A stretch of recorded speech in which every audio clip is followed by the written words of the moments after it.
Bismillah. Assalamualaikum warahmatullahi wabarakatuh. Serak kita.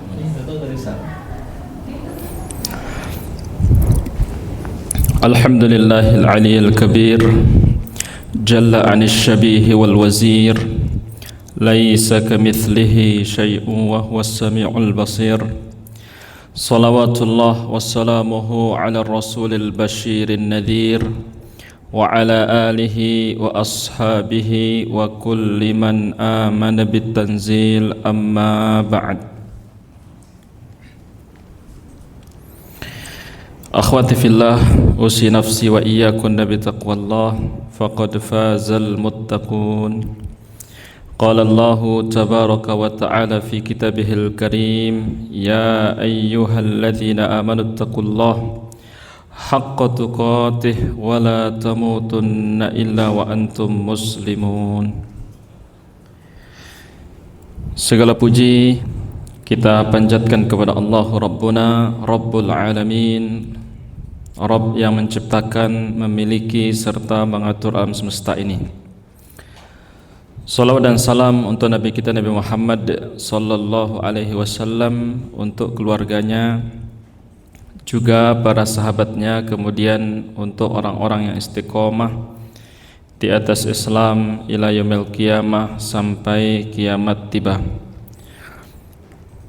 Rahimanillah wa iyyakunna, di pagi menjelang siang ini dan di tempat yang insyaallah diberkahi ini, kembali kita bermajelis setelah menikmati suasana libur ya. Semoga liburan kita ini juga membawa keberkahan dan diisi dengan ibadah ya. Bersenang-senang dengan keluarga ini tentu diniatkan ibadah, maka berpahala di sisi Allah Subhanahu wa taala.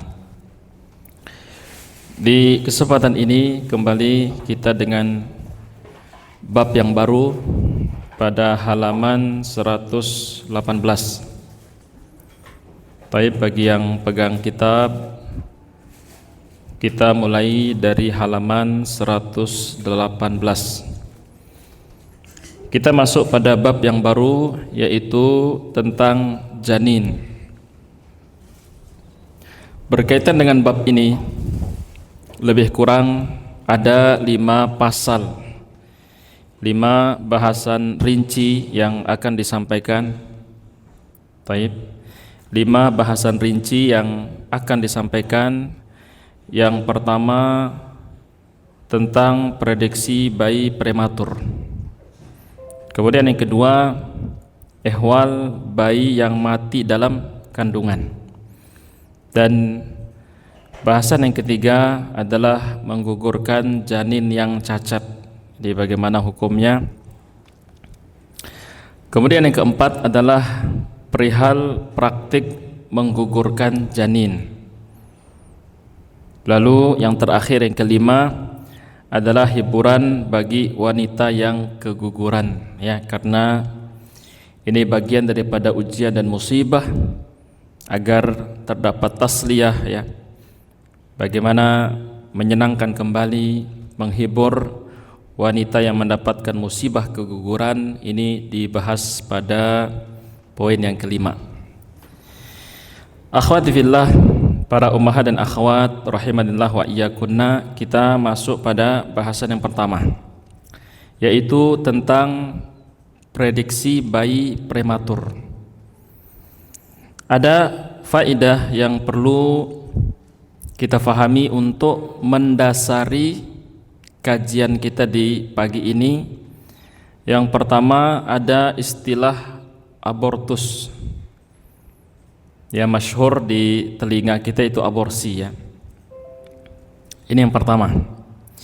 Kemudian yang kedua, ada istilah prematur.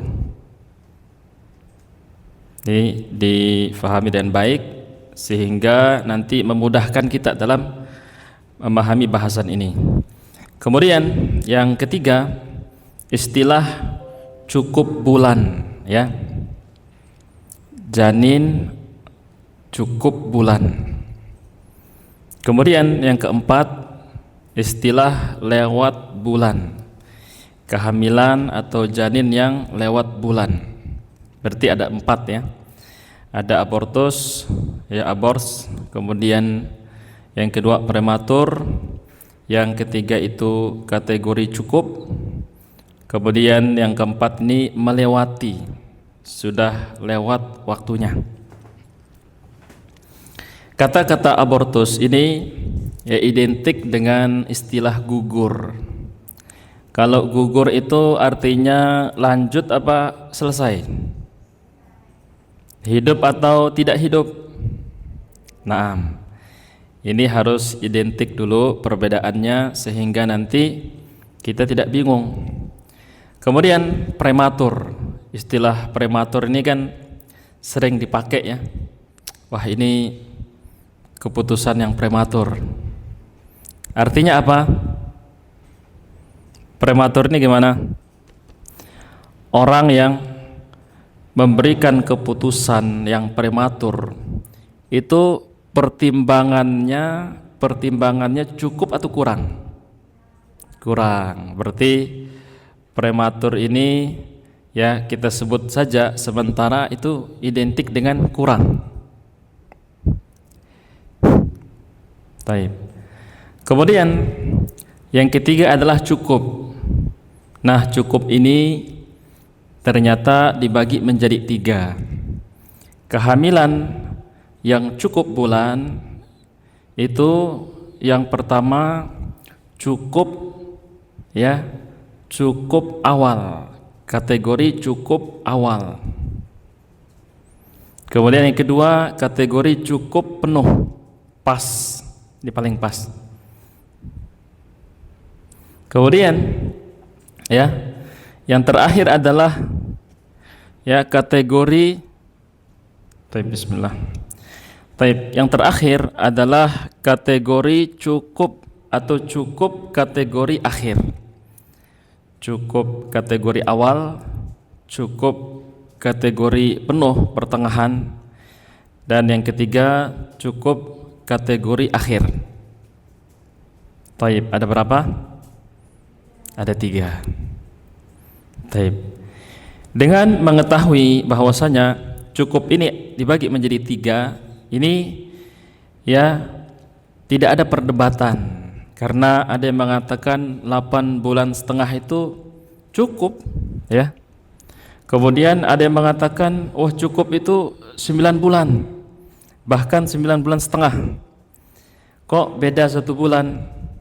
Maka kita sampaikan 8,5 bulan itu adalah cukup tahap awal, dan 9,5 bulan ini cukup tahap akhir. Yang cukup tengah-tengah itu 9 bulan pas. Baik, kami ulangi. Dikatakan janin atau usia kehamilan ini memasuki cukup bulan, 8,5 bulan itu cukup kategori awal. 9 bulan cukup kategori tengah, paling pas. Kemudian ya cukup bulan kategori akhir itu 9,5 bulan. Jadi kalau ada yang 9 bulan pas belum kontraksi, tidak usah khawatir ya. Biasanya ini ibu-ibu pasti khawatir. Itu kan yang ngomong jangan khawatir itu Ustadz. Ustadz kan tidak hamil. Ustadz juga tidak akan pernah melahirkan. Santai aja ngomongnya. Tapi bagi ibu-ibu ya, ketika sudah masuk usia 9 bulan kehamilan, belum kontraksi, panik apa enggak? Panik atau tenang? Nah, ketika panik ya, maka para ummahat terbagi menjadi 2 mazhab. Ada yang kalau panik susah makan terus, ada yang kalau panik susah enggak tenang, enggak mau makan. Jadi mazhab yang mana? Baik. Kemudian ya, istilah yang terakhir itu lewat bulan.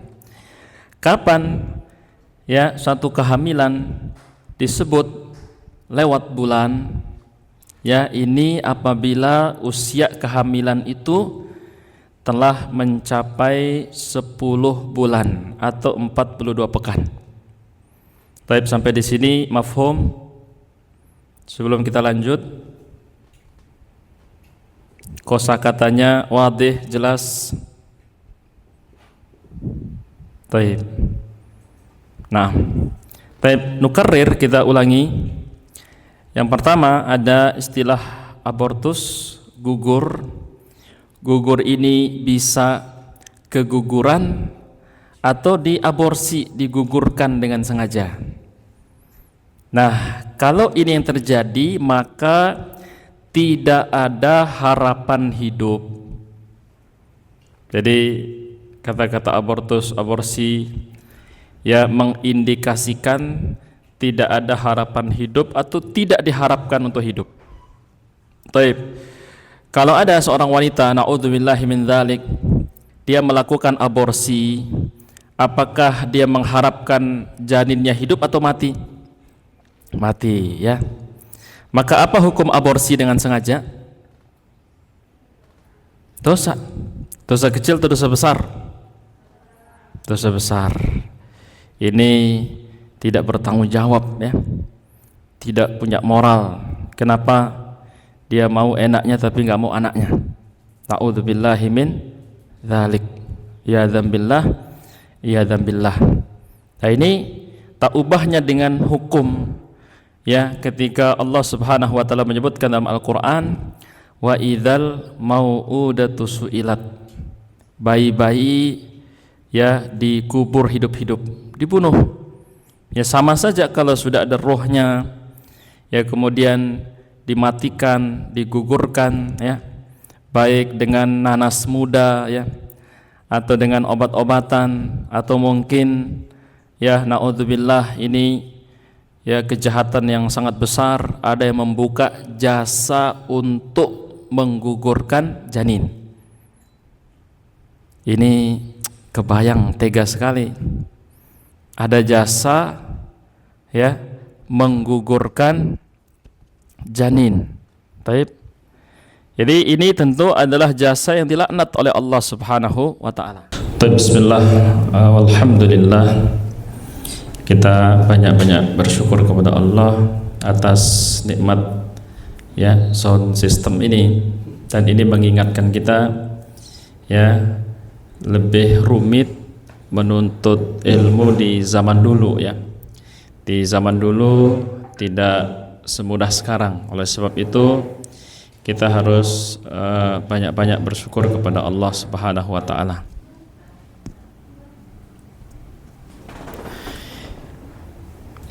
Disebutkan dalam kitab kita halaman 119. Mu'allif menyebutkan di sini pengertian bayi prematur. Sebelum kita menjelaskan lebih lanjut, kita perlu menetapkan batas bayi prematur berdasarkan ilmu kedokteran modern. Supaya apa? Supaya jelas patokannya dan ini tidak ngambang, ya, tidak mengada-ada. Begitu. Sama aja dia. Tes.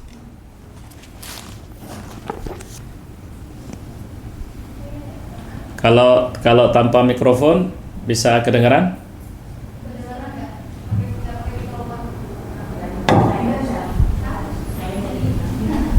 Coba ya. Bismillah, alhamdulillah, wassalatu wassalamu ala rasulillah.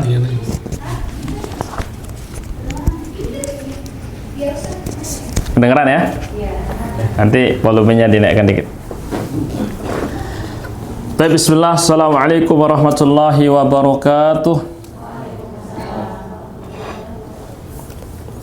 Sebelum kita membahas lebih rinci berkaitan dengan tema kita pagi ini, maka di sini disebutkan perlu kita menetapkan satu batasan, ya, bayi prematur ini berdasarkan ilmu kedokteran yang berkembang.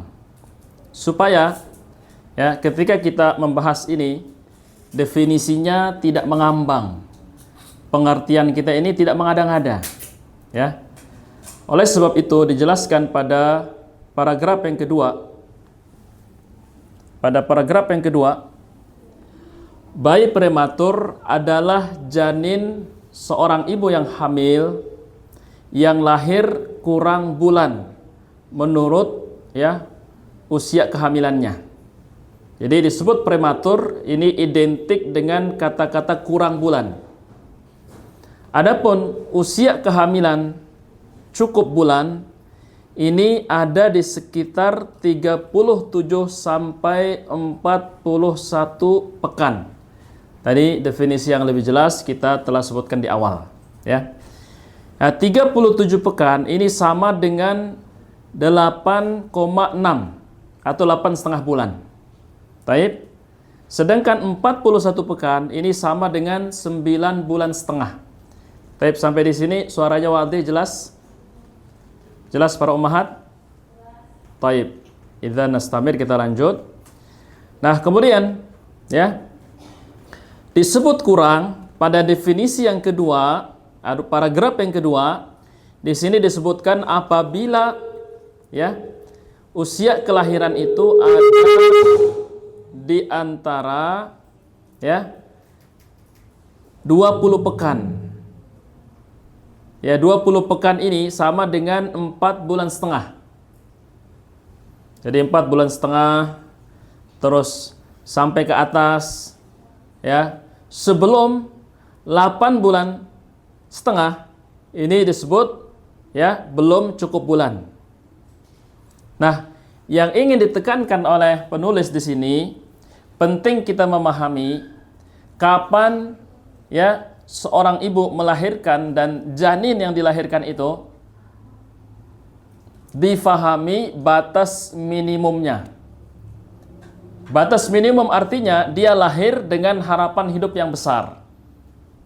Berarti di bawah itu harapan hidupnya sangat kecil, ya.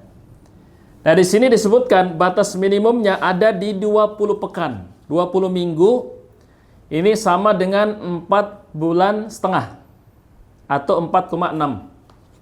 Baik. Nah, apakah ini definisi yang rajih? Apakah ini batasan yang kita pegang? Belum. Tapi ini menurut keterangan pada paragraf kedua. Baik. Yang perlu dipahami, yang perlu digarisbawahi, dalam paragraf yang kedua disebutkan ya 20 minggu ya ini sudah bisa lahir dengan harapan hidup. Apakah seperti itu? Ini belum kesimpulan ya.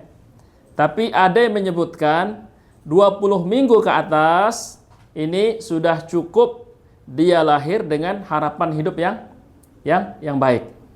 Kemudian disebutkan pada paragraf yang ketiga, bayi prematur itu ada batasannya. Jadi bayi prematur itu ada batasannya.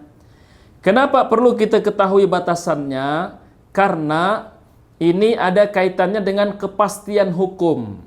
Disebut di dalam buku ini sebagai kepentingan syariat. Ya, apakah si bayi ini bisa dipastikan 100% anak dari suami ibu yang melahirkan? Bisa. Bisa? Tes. Bismillah. Dicoba ya. Baik, tes agak besar. Baik. Jadi perlu diberikan batasan dan kita perlu memahami itu karena di sini ada kepentingan syariat. Apa yang dimaksud dengan kepentingan syariat? Yang dimaksudkan adalah untuk memastikan bahwasanya bayi atau anak yang lahir ini 100% merupakan anak dari suaminya. Taib, Ummu Fulanah melahirkan. Ya, apakah ini juga anak dari suaminya?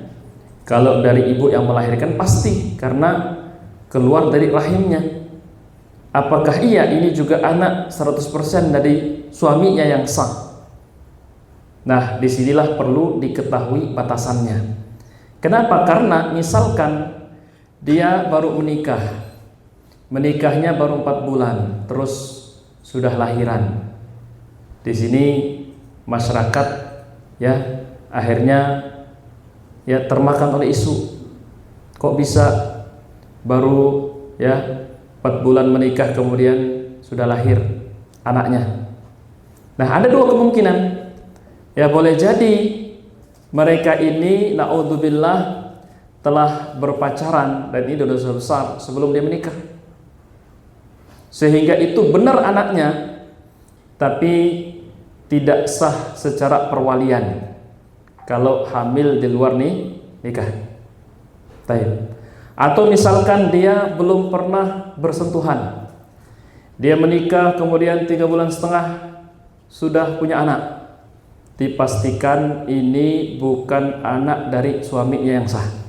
Nah, ini dimaksud dengan kepentingan syariat. Kenapa perlu menetapkan batasan minimum seorang wanita melahirkan anaknya? Baik. Nah, kemudian ya, bayi prematur ada batasannya karena tidak semua janin yang lahir di bawah usia kehamilan ini bisa diharapkan hidup. Misalnya janin umur 2 bulan, ini bisa hidup apa enggak? Tidak bisa. Ya, jika dia lahir pasti mati. Nah, ini secara teori begitu. Kemudian ini disebut sebagai abortus. Ini kurang dan sangat-sangat kurang, atau istilah awamnya keguguran. Maka batasan minimal bayi ya disebut sebagai bayi prematur lahir diharapkan hidup tapi usia kehamilannya kurang. Ini ya tidak mengacu pada pengertian abortus. Apa yang dimaksudkan dengan paragraf yang ketiga? Tolong dibedakan antara keguguran dengan prematur. Kalau abortus, keguguran, persis yang kita sampaikan tadi, ini tidak bisa diharapkan hidup. Sedangkan lahir prematur, walaupun kurang bulan, masih besar harapan hidupnya. Ini juga ya sebab mengapa kita perlu mengetahui. Kemudian pada halaman 120, pengertian abortus ya ini disebutkan dengan beberapa ciri-ciri, yaitu janin dengan berat kurang dari 500 gram. Kebayang ini kecil sekali ya.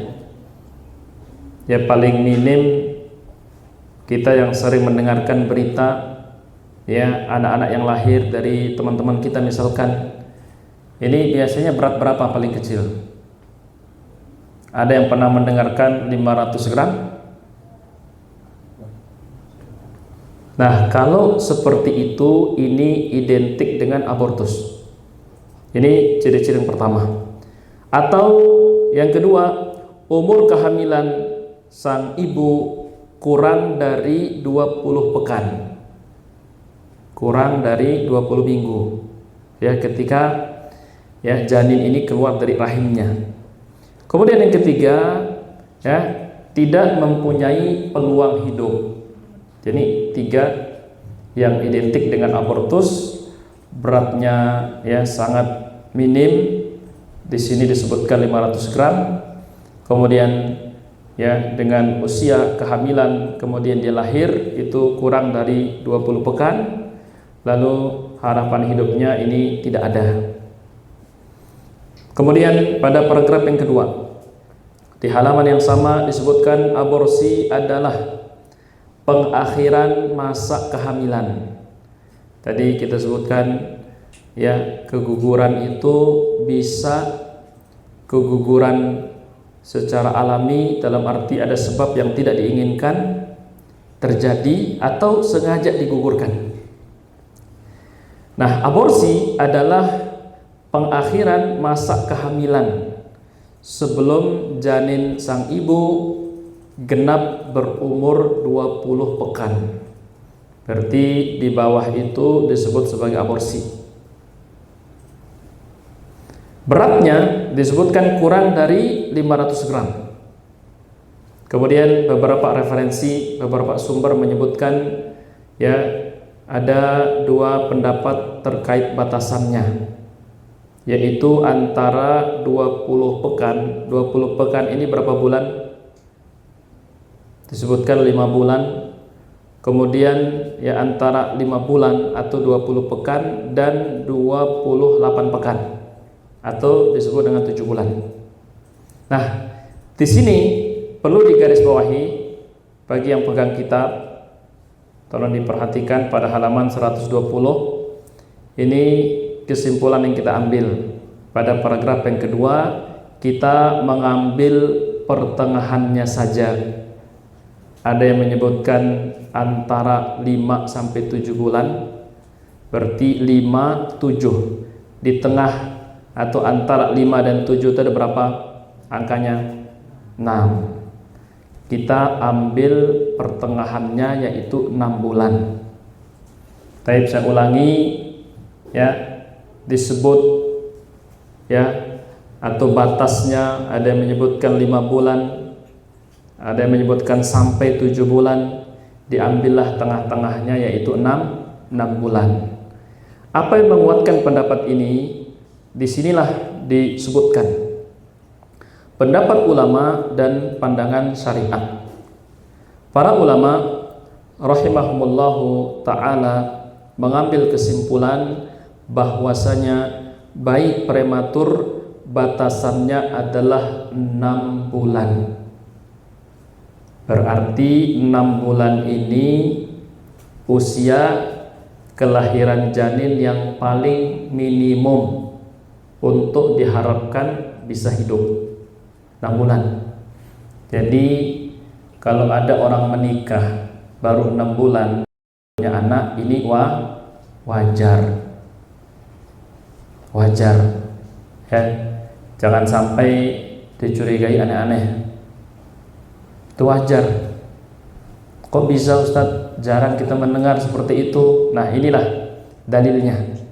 Taib, disebutkan dalam Al-Quran suratul Baqarah ayat 233, wal walidatu yurdi'na auladahunna haulaini kamilain. Al walidat, walidatun satu ibu, walidat banyak ibu, dan para ibu-ibu mereka ya melangsungkan.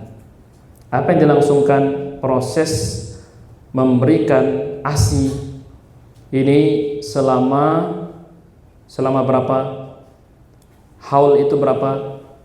Satu haul yang pernah hitung zakat, haul itu 1 tahun. Kalau haul lain berarti 2 tahun. Masa menyusui para ummahat yang memberikan ASI kepada anaknya sempurna apabila itu 2 tahun. 2 tahun. Liman arada ayyutimma radha'ah, yaitu ya bagi orang-orang yang ingin menyempurnakan masa susuan. Jadi kalau Allah Subhanahu wa taala berikan kita taufik, Allah limpahkan kepada kita banyak kemudahan, ya Masya Allah, yang kerja cuma suami misalkan, istri punya banyak keluangan, baik dari sisi waktu, pikiran juga nggak terlalu berat ya. Kemudian mungkin aktivitas akhirnya jauh berkurang. Dia mengusahakan ya, dia berkomitmen untuk memberikan ASI terhadap anaknya selama 2 tahun penuh. Nah, kalau ini terjadi, maka besar harapan anak ini tumbuh kembangnya akan sempurna. Baik. Kemudian ayat ini pada Quran surah Al-Baqarah disandingkan dengan Quran surat Al-Ahqaf ayat 15. Apa bunyinya? Wa hamluhu wa fisaluhu 30 syahra. Kalau di total masa hamil dan masa menyusui ini sama dengan 30 bulan. Baik, kita uji matematikanya. Jadi di ayat 15 surat Al-Ahqaf, masa hamil ditambah dengan masa menyusui sama dengan 30 bulan. Baik, kita uji.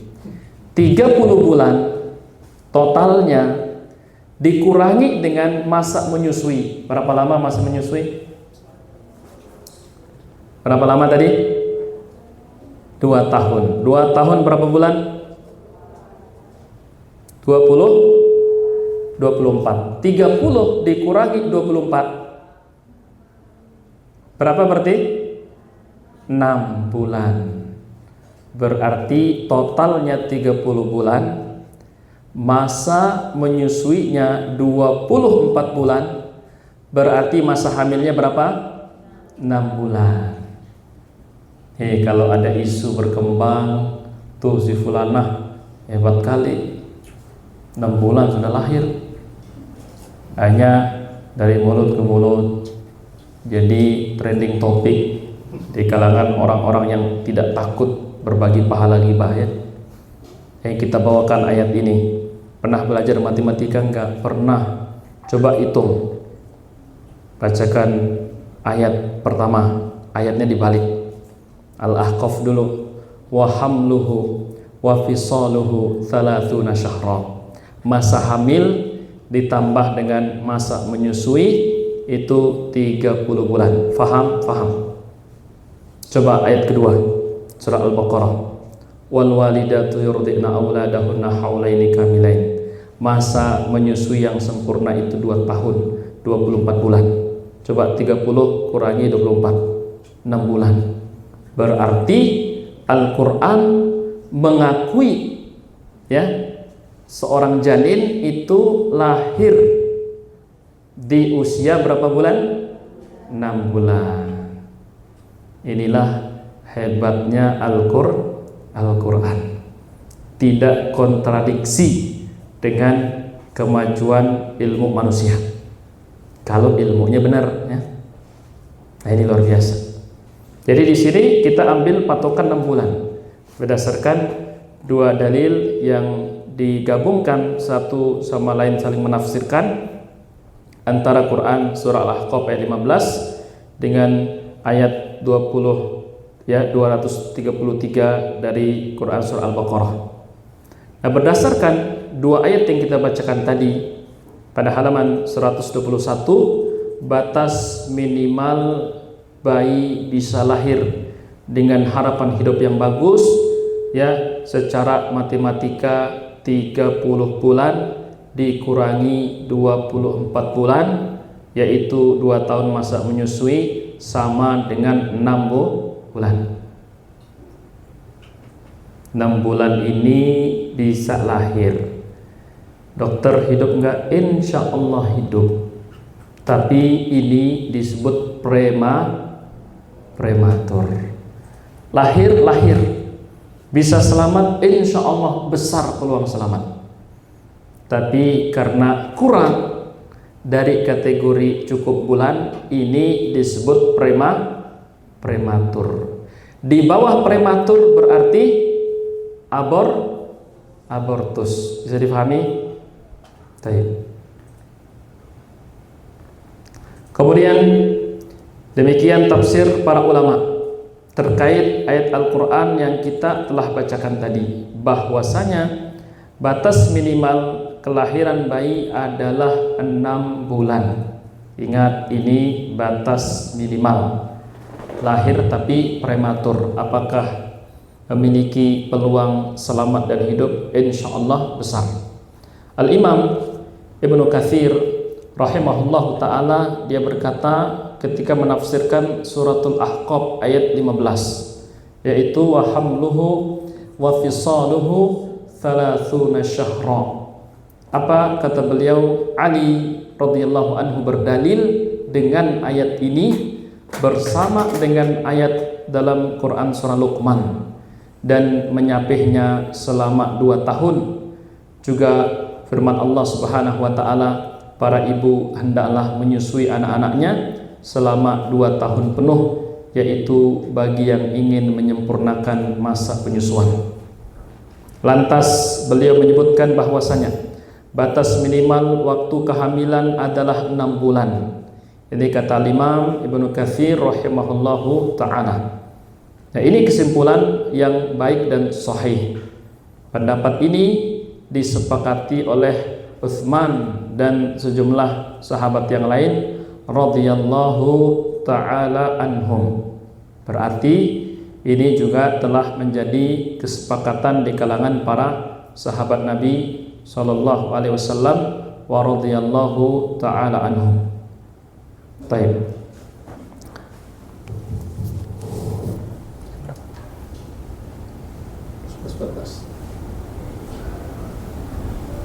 Berarti 15 menit lagi. Baik. Kemudian apa hikmah ya daripada syariat penentuan batas prematur? Disebutkan pada paragraf ketiga, halaman 121. Perlu kita ketahui bahwa jika para ulama memiliki perhatian yang sangat besar terhadap suatu perkara atau hal yang umum terjadi di masyarakat, maka bisa kita pastikan di situ ada kepentingan syariat. Apa yang dimaksud dengan kepentingan syariat? Yang dimaksud adalah kepastian hukum, karena menisbatkan seorang anak kepada ayahnya ini ada kepastian hukum. Kalau anak kepada ibunya, ini jelas yang melahirkan anak itu itulah ibunya. Tapi siapa bapaknya? Di sini butuh kepastian hukum. Baik. Maka pada paragraf terakhir di halaman yang sama disebutkan begitu juga dengan batasan prematur yang diutarakan pada bab ini. Jika diteliti ya, jika ditelisik kepentingan syariat dalam hal ini tidak lain untuk mengetahui secara pasti sosok ayah asli dari anak yang dikandung kemudian yang dilahirkan. Maka dihitung sejak akad pernikahan itu sah. Dihitung berapa lama kemudian istrinya melahirkan. Karena nanti kaitannya dengan apa? Yang pertama perwalian. Yang kedua kaitannya dengan hak waris. Ini tidak serta-merta, tapi di sini ada keterkaitan hukum. Maka landasan atau yang dijadikan sebagai tolak ukur adalah batasan sesuai dengan pemahaman beberapa ayat terkait masa penyusuan dan ya masa apa tadi? Kehamilan. Berarti masa kehamilan ini ya disebutkan di paragraf terakhir ini sama dengan ungkapan sebelumnya yaitu 6 bulan. Kemudian pada halaman 122 untuk lebih jelas marilah kita perhatikan 2 contoh yang dinukilkan oleh penulis. Contoh yang pertama pada paragraf kedua terdapat seorang lelaki. Dia menikahi seorang wanita, kemudian wanita itu melahirkan bayinya pada saat usia pernikahan mereka 4 bulan. Mungkin kan? Nikah hari ini 4 bulan kemudian udah punya anak. Maka dapat dipastikan bahwa anak ini bukanlah anak kandung laki-laki tersebut. Dengan catatan keduanya tidak pernah ya melakukan jima sebelum menikah. Yang terjadi di masyarakat ini ya tidak jarang, apalagi masyarakat yang tidak tahu ilmu, walaupun ya dia muslim atau muslimah, dia berpacaran sebelum menikah, pacarannya ya sudahlah haram, tidak sehat lagi. Emang ada Ustaz pacaran yang sehat? Ya enggak ada. Artinya apa? Hancur-hancuran. Dia berzina misalkan. Dia berzina bukan hanya sebatas menjalin komitmen. Kita kan teman ya, teman kuliah sama-sama baik. Bisa nggak 3 tahun lagi kita menikah? Ya sebatas ngomong begitu. Lalu dia mengatakan engkau milikku, aku milikmu. Tapi dia nggak sampai berzina misalkan, zina besar. Ada yang seperti itu. Tapi ada juga yang kemudian syaitan menjadi yang ketiga, dia berzina. Nah kalau ini terjadi, ya bisa jadi itu anaknya. Tapi kalau dia tidak pernah berzina, lalu dia nikah hari ini, 4 bulan kemudian ya lahir anak dari pernikahan itu, dipastikan ini anak istrinya tapi bukan anak dia. Na'udzubillahi min dzalik. Tapi ini kita bicara hukum. Berarti wanita tersebut telah hamil ya sebelum menjalani akad nikah.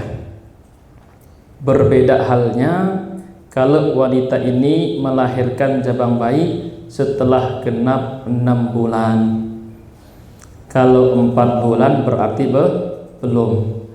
Karena minimum prematur ini di 6 bulan. Baik. Ini contoh yang pertama. Kemudian contoh yang kedua, seorang suami ya baru pulang setelah sekian lama merantau. Misalnya di sini contoh saja 1 tahun dia merantau.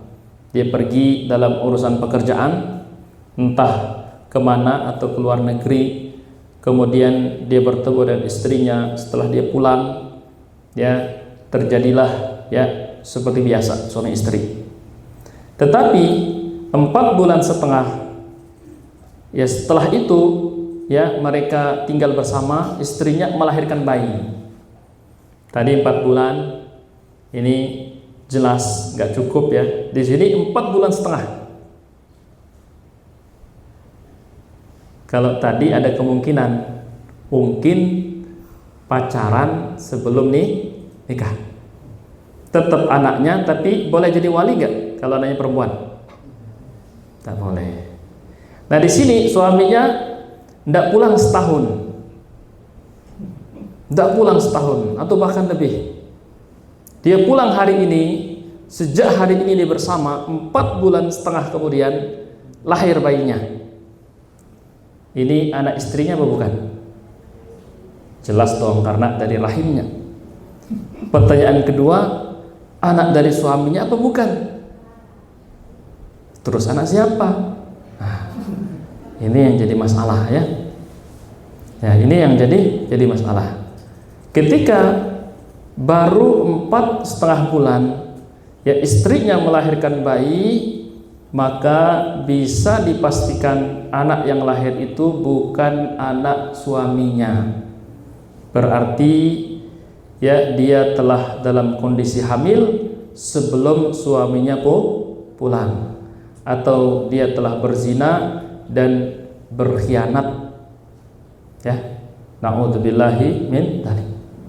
Kemudian Asy-Syaikh Abdurrahman bin Nasir As-Sa'di rahimahullah taala mengatakan ya seorang anak dinisbatkan pada pemilik ranjang atau firash, kecuali dengan salah satu dari 2 sebab.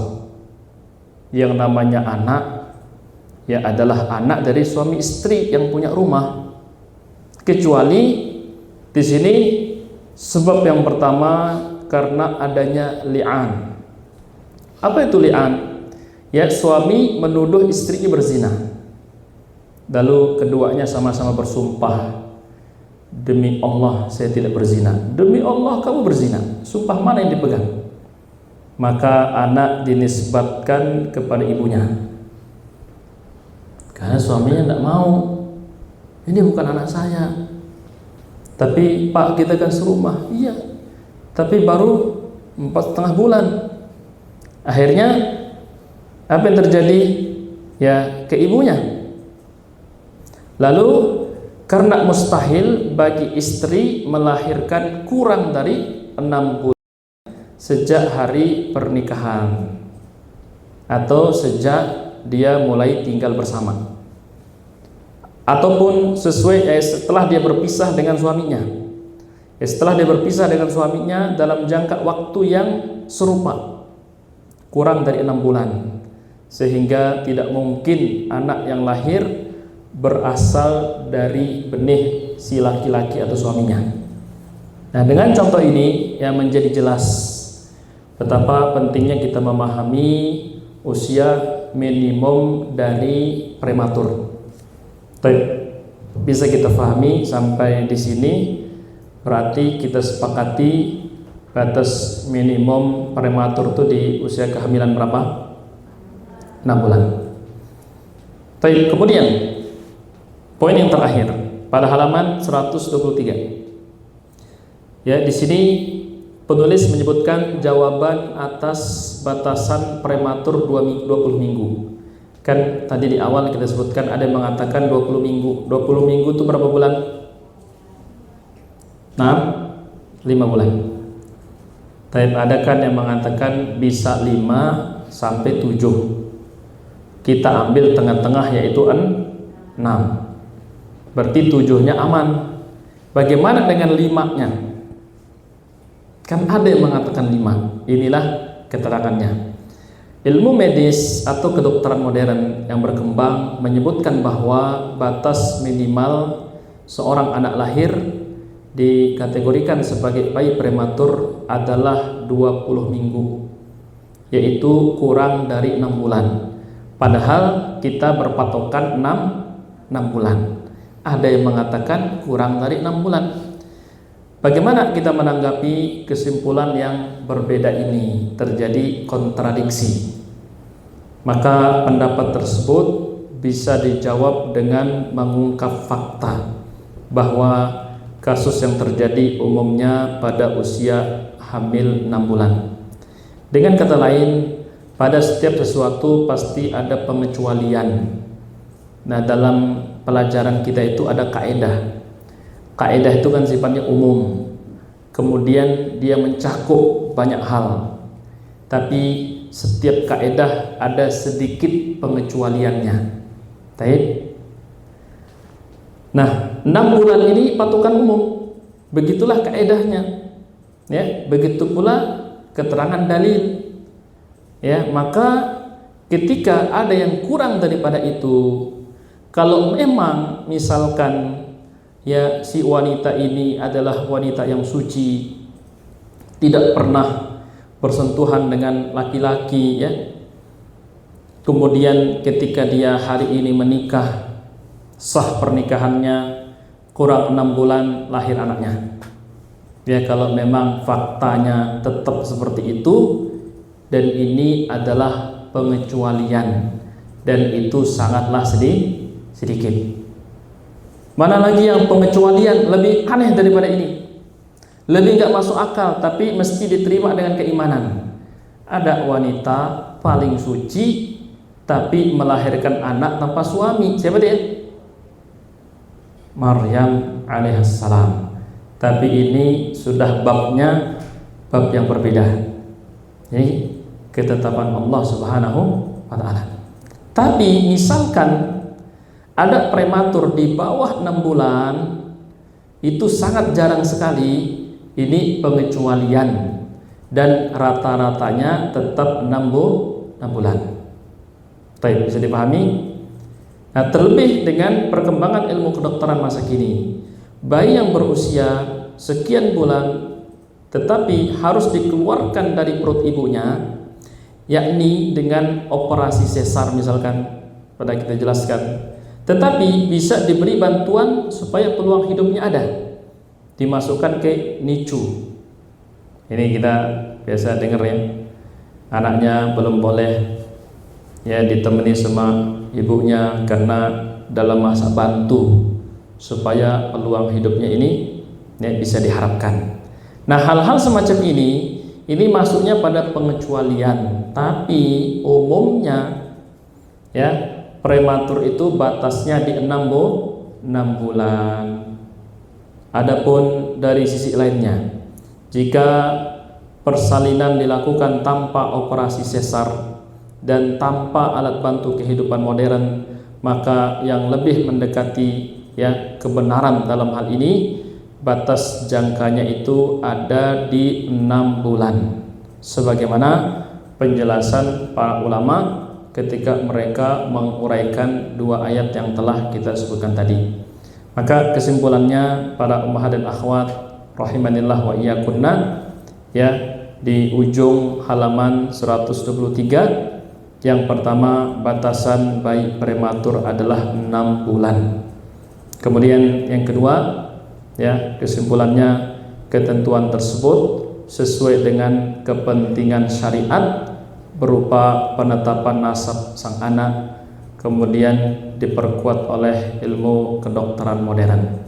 Taib, karena nanti ya kepastian hukum ini berkaitan dengan nasab, perwalian, dan tentu juga hak waris.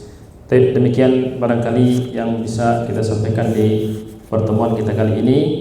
Semoga apa yang kita sampaikan ini ya menambah khazanah keilmuan Islam kita. Sebelum kami kembalikan ke forum, kami sejenak kembali kepada keterangan kita di awal supaya semakin jelas. Dalam bab ini ada 4 istilah yang perlu kita fahami, kemudian kita harus mengerti perbedaannya.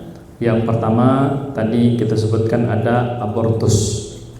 Abortus ini kalau si janin keluar dari perut ibunya diharapkan hidup atau tidak? Tidak, karena ini disebut sebagai bayi yang gugur. Entah itu karena keguguran atau sengaja digugurkan atau terjadi aktivitas aborsi.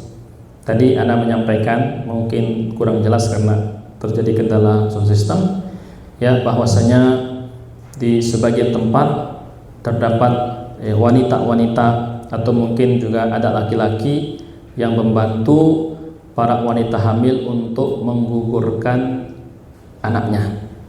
Apa hukumnya? Tentu ini merupakan dosa besar. Dosa besar. Ya. Dosa besar. Pertanyaan misalkan, Ustaz, suatu ketelanjuran bisa saja terjadi. Misalkan seorang wanita, ya, yang belum dibekali dengan ilmu agama, akhirnya dia terbawa dengan suasana pergaulan muda-mudi zaman sekarang. Dia berpacaran, akhirnya dia lupa diri, ya, hilang pertimbangan sehatnya, dia melakukan zina besar. Kemudian dia pun hamil. Tentu ya ini adalah hamil yang ya tidak diakui, dalam arti hamil di luar nikah. Nah, kemudian setelah itu terjadi, ya, takdirnya mereka ini tidak menikah. Si laki-laki itu tidak mau bertanggung jawab. Nah, kejadian seperti ini kira-kira memungkinkan atau tidak terjadi? Memungkinkan. Akhirnya si perempuan ini merasa terpukul. Dia serba salah. Dia balik ke keluarganya. Untuk mengucapkan itu dia merasa sangat berat. Dia khawatir orang tuanya juga terpukul, tapi sudahlah, terlanjur dia ucapkan. Mungkin ya, sebagian dari keluarganya akan mencacinya, menyalahkannya, lingkungan juga mengutuknya. Tapi tidak sedikit orang seperti ini pada akhirnya hijrah. Dia kembali kepada Allah. Berarti ada hikmahnya. Dosa tetap dosa, tapi hikmahnya juga tidak boleh dipungkiri. Dia hijrah. Dia tahu itu dosa besar, ya. Kemudian bukan hanya itu, dosanya dengan laki-laki tadi, dosanya terhadap janinnya, dosanya terhadap orang tuanya karena mengecewakan orang tuanya. Akhirnya misalkan dia hadir di pengajian, dia mau hijrah, dia terus belajar. Dia pun tahu ini anak yang tidak akan punya nasab. Nah, pertanyaannya, anak ini tetap diberikan peluang untuk lahir atau lebih maslahat digugurkan? Tapi jawabannya apa, Ibu? Ini yang berlaku haram orang tua itu anaknya. Anak ini tidak berdosa, Tidak boleh kita menyebutkan itu anak haram. Kan di zaman dulu begitu. Itu anak haram. Kira-kira mental si anak terganggu nggak? Terganggu. Dia nggak ngapa-ngapain kok jadi anak haram. Yang berbuat orang tuanya. Tapi kalau ibunya sudah bertaubat, ya gimana lagi? Allah membuka pintu taubat. Maka tetap dia harus dan bahkan wajib dia melahirkan anak tersebut. Kalau seandainya dia memilih untuk menggugurkan karena dia takut terhadap kutukan masyarakat, apa yang terjadi? Dosa besar atau tidak? Dosa besar lagi. Berarti dia tidak sungguh-sungguh dalam bertaubat. Kalau dia bertaubat, ya sudah. Dosa yang sudah berlalu tetaplah dosa. Kalau Allah mengampuni, Allah menghapusnya. Tapi jangan sampai dia melakukan dosa besar berikutnya. Dia aborsi. Sebagian lagi lebih nggak kuat. Dia melakukan bondir. Apa itu bondir? Bunuh diri. Sudahlah, hidup ini terasa pahit. Ternyata manisnya sesaat saja ketika bermaksiat. Tapi seterus dan selama ini akan pahit. Ya sudahlah, dia mengakhiri hidupnya. Ini makin besar lagi dosanya. Maka satu-satunya pilihan kalau itu sudah terlanjur adalah tetap melahirkan anak tersebut, apapun konsekuensinya. Dan ini bagian daripada komitmen taubatnya. Kemudian yang kedua, sebelum kita akhiri, adalah istilah prematur. Bayi itu lahir, peluang hidupnya tetap ada, dan ini minimumnya di 6 bulan. Dia lahir tapi tidak cukup bulan. Kalau aborsi ini lahir dan gugur. Kemudian kategori cukup kita sebutkan tadi, ada cukup tahap awal, pertengahan atau cukup penuh. Kemudian yang ketiga, cukup tahap akhir. Dikatakan seorang janin telah cukup waktunya untuk lahir manakala memasuki 8 bulan setengah. Dikatakan sebagai cukup penuh paling pas yaitu ya 9 bulan. Dan memasuki cukup ya akhir yaitu 9 bulan setengah. Maka dengan ini kita bisa simpulkan yang keempat yaitu lewat bulan manakala di atas 9,5 atau ketika memasuki 10 bulan. Demikian barangkali yang bisa kami sampaikan pada pertemuan kita kali ini. Semoga ya yang telah kita sampaikan ini jelas bisa dipahami dengan baik. Kemudian kita memahami konsekuensi hukumnya. Barakallahu fikunna wa jazakunallahu khairul jaza fid dunya wal akhirah. Kembali kepada majlis. Baik, jazakumullah khairal jazaa fid dunya wal akhirah wa barakallahu fikunna. Semoga Allah berkahi kita semuanya, Allah berkahi ya ilmu kita, Allah berkahi harta dan kesehatan kita, Allahumma amin. Wassallallahu ala nabiyina Muhammad. Naktafi bihadzal qadar. Subhanakallahumma bihamdik, asyhadu an la ilaha illa anta, astaghfiruka wa atubu ilaik. Assalamualaikum warahmatullahi wabarakatuh.